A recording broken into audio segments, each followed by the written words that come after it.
ሰላም ሰላም ውድ የተከበራችሁ ቤተሰቦች እንደምን አላችሁ? እኔ ደህና ነኝ፣ እግዚአብሔር ይመስገን አለሁ። ዛሬም ለሌላ ቪዲዮ መጥቼላችኋለሁ። ላይክ፣ ሰብስክራይብ። ሰላም እንዴት ናችሁ? ስለ ኢሬቻ ምን ትላለህ? ሰይጣናዊ ነው ወይስ በዓል? ሰላም እንዴት ናችሁ? ስለ ኢሬቻ ምን ትላለህ? ሰይጣናዊ ነው ወይስ ባህላዊ ነው የሚል ጥያቄ ነው። ሰይጣናዊም አይደለም ባህላዊም ባህላዊም አይደለም። ሁለቱም ያልሆነበትን ምክንያት ላስረዳችሁ የተወሰነ። ኢሬቻ ማለት የዋቄፈና እምነት ባህላዊ ሃይማኖታዊ ስርዓት ነው።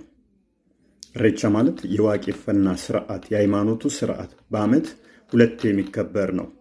ኢሬቻ በአመት ሁለት ይከበራል። ክረምት ሊገባ ሲልና ክረምቱ ሲያልቅ አሁን የሚከበረው ማለት ነው። ስለዚህ የሃይማኖቱ ስርዓት የዋቄፈና የሚባለው ሃይማኖት ስርዓት እንጂ ባህላዊ አይደለም። ነገር ግን የኦሮሞ ባህል በኢሬቻ ውስጥ በደንብ ሊንጸባረቅ ይችላል። ኢሬቻ የሚያከብሩ ሰዎች ባለባበስ ምናምን ነገር ባህላቸውን እዛ ላይ በጣም ያንጸባርቁታል እንጂ ኢሬቻ ራሱ ባህል ሳይሆን ሃይማኖታዊ ስርዓት ነው። ልክ በኦርቶዶክስ ጥምቀት ስንል ጥምቀት ባህል አይደለም። ነገር ግን የሃይማኖቱ የኦርቶዶክስ ሃይማኖት ስርዓት ነው፣ የሚከበር በዓል ነው። እንደዛ ማለት ነው። ኢሬቻም በዋቄፈና እምነት ውስጥ የሚከበር ዓመታዊ በዓል ነው። በዋቄፈና እምነት ውስጥ ወደ 27 በዓላቶች አሉ።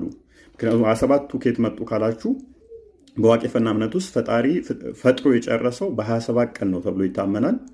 የመጀመሪያ የተፈጠሩት የሰው ዘሮች ደግሞ በክርስትናና በእስልምና አዳምና ሔዋን ናቸው። በዋቄፈና ደግሞ ለመጀመሪያ የተፈጠረው ሆሮ ይባላል።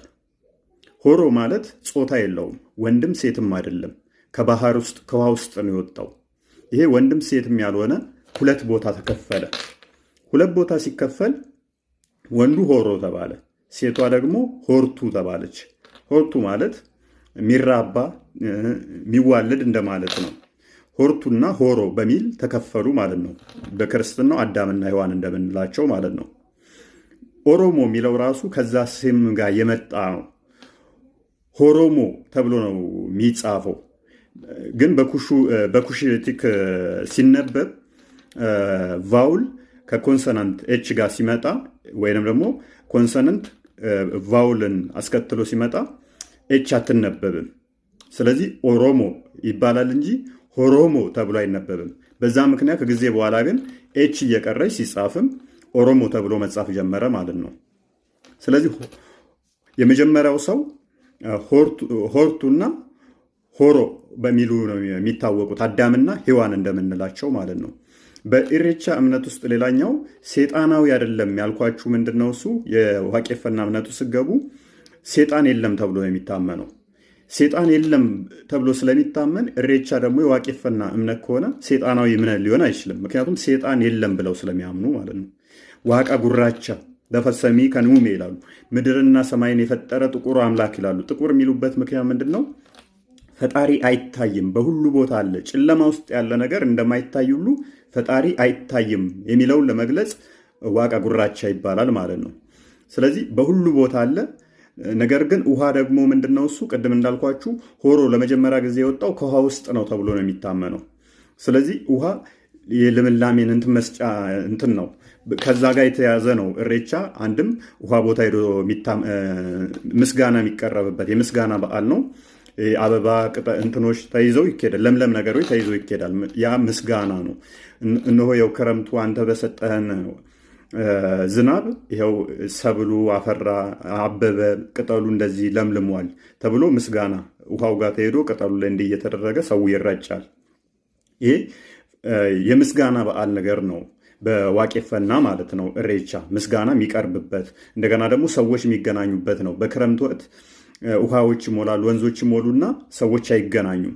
ሰዎች ስለማይገናኙ ልክ የክረምቱ ጭጋጋማው ወራት ሲያልፍ ልክ ዝናቡ ሲያባራ ሰዎች የሚገናኙበት ነው። ያ የሚገናኙበትንም መሰረት በማድረግ ነው የሚከበረው አንድም እንጂ ሴጣን አለ ብለው አያምኑም። ይህ ሽቶ ውሃ ውስጥ መወርወር፣ አንዳንድ ስለት እያሉ ውሃ ውስጥ የሚወረወሩ ነገሮች ከኢሬቻ በዓል ጋር የሚገናኙ አይደሉም። ዋቄፈታ እምነትም ይህንን አይቀበለውም። ነገር ግን በዘልምድ በባህል የመጡ ስለት እያሉ የሚወረውሩ አሉ። ቅቤ የሚቀቡ ዛፎች አሉ። ቅቤ መቀባት ግን ነው ከዋቄፈና እምነት ጋርም የተያያዘ ነው። ከዛ ውጭ ግን ስለት እያሉ ዶሮማ አርደው ሊሆን ይችላል ውሃ ውስጥ የሚጨምሩት ነገር ከኢሬቻ ጋር ወይንም ከዋቄፈና ጋር የተያያዘ አይደለም። የዋቄፈና እምነትን ስርዓት የሚያካሂዱት ቃሉ ይባላሉ። በቤተክርስቲያን ለምሳሌ በኦርቶዶክስ ቄሶች እንደሚባሉት እነኚህ ቃሉ ይባላሉ። የሰዎችን ጸሎት ወደ ፈጣሪ የሚልኩ ናቸው ተብሎ ይታመናል። የኢሬቻ እምነት መገለጥ ይጎለዋል ብዬ አምናለሁ። መገለጥ የለውም። ለምሳሌ በክርስትናው በዮሐንስ ወንጌል ምዕራፍ 3 ቁጥር 16 ላይ ኢየሱስ ክርስቶስ የእግዚአብሔር ልጅ እኛን ለማዳን እንደመጣ እንደተወለደ የሚናገር እንትን አለ። ለሚቀበሉት ደግሞ ድህነት እንደሚያገኙ፣ ላልተቀበሉት ደግሞ ቁጥር 17 ላይ እንደሚፈረድባቸው ይናገራል።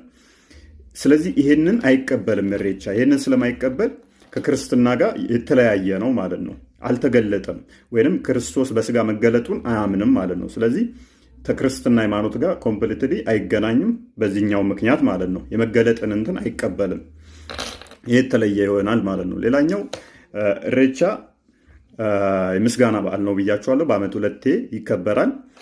አንደኛው ግን ኦልሞስት ቀርቶ አሁን ክረምቱን ሲል ሲወጣ አሁን ያለው የሚከበረው ብቻ ነው ሞር ትኩረት ተሰጥቶት የሚከበረው ማለት ነው። ስለዚህ ከባህሉ ጋር ደግሞ በተያያዘ እንዳልኳችሁ በኢሬቻ በዓል